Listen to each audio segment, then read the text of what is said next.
Hey everybody, Clayton Shearer here with the succession team at Strategic Partners Financial Group. I'm going to do a couple videos regarding creating a proper succession deal and parts that need to be involved with it. In this first one, I'm going to talk about the roles of the seller in the short term and the long term, and the parts that you need to have discussions with both parties, and also for you as the seller to really think about as you're going into structuring your transition documents and what's really important to you and what's not. From the side of getting the creation of it and getting them in the documents, there are a couple different areas for the seller to be involved with, and what needs to be put in writing, and really what needs to be have conversations on. And I'm going to break it up into two different areas. You have the pre-transition time frame, and then you have the post-transition time frame in the short term, and then post-transition time frame in the long term. So let's start off with the pre-transition time frame. Some of the things that we look and we have conversations with sellers regarding is what work are they going to do up front.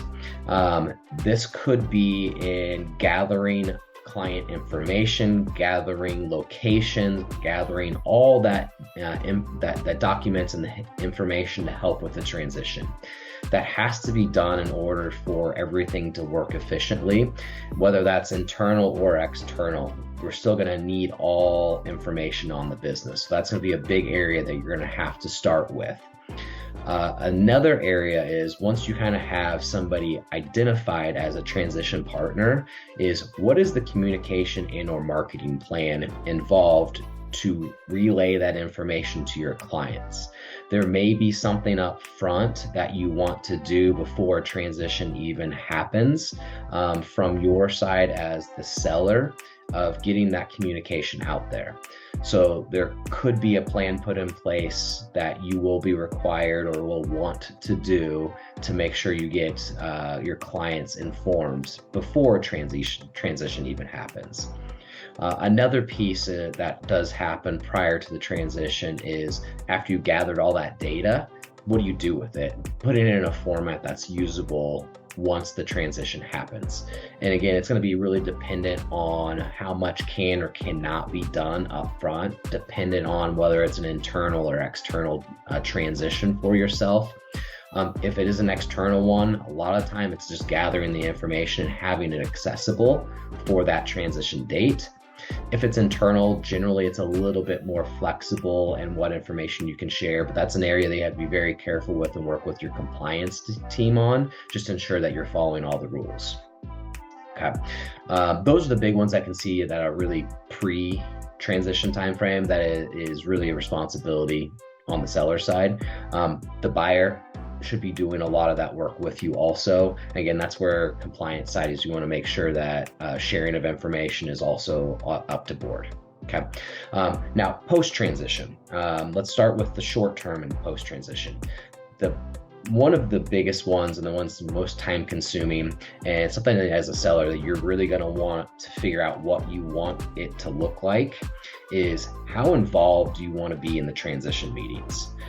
It could be something where you are in every single transition meeting, you're required to do it.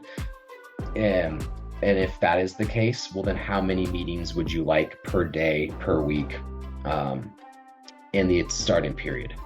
If you back up a little bit from that, is maybe what is your transition time frame? How involved do you want to be for how long? And then you back into, well, how many meetings does that take per week? How many meetings does that take per day?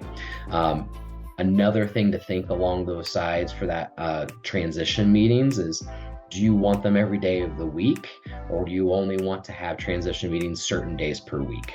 So that way it gives you time to recover, to help take care of any other business that's in place, also just to prepare for it.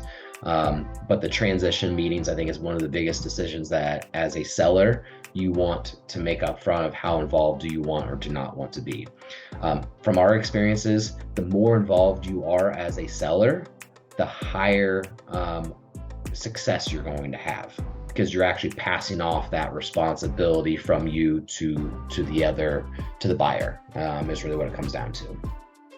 Another piece of a transition period in the short term after post-transition is, do you want to do any client events?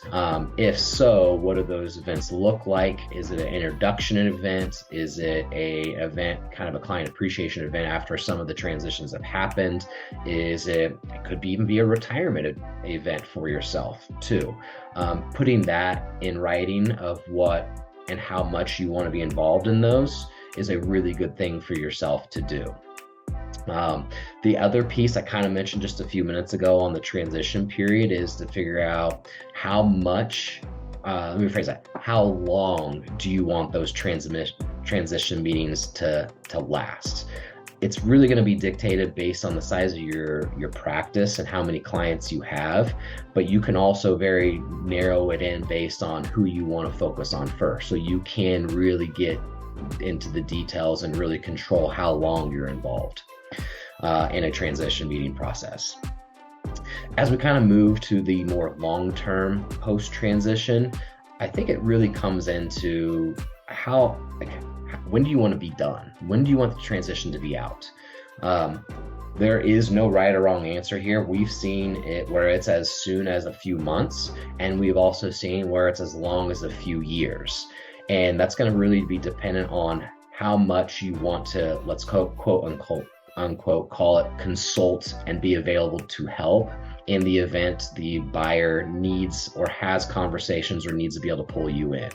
So for yourself, I would say, think about how much you want to be available and how long you want to be available post-transition. And that's gonna be a really big key for you to include into creating your agreements as you're having those conversations and getting that done. As always, we'd love to have a conversation if you're in this process. If you're looking to create a succession plan, feel free to reach out to us. We love helping people, whether or not we're the right fit. And hopefully this was helpful today for you. And please look for the other tips there as they come out too.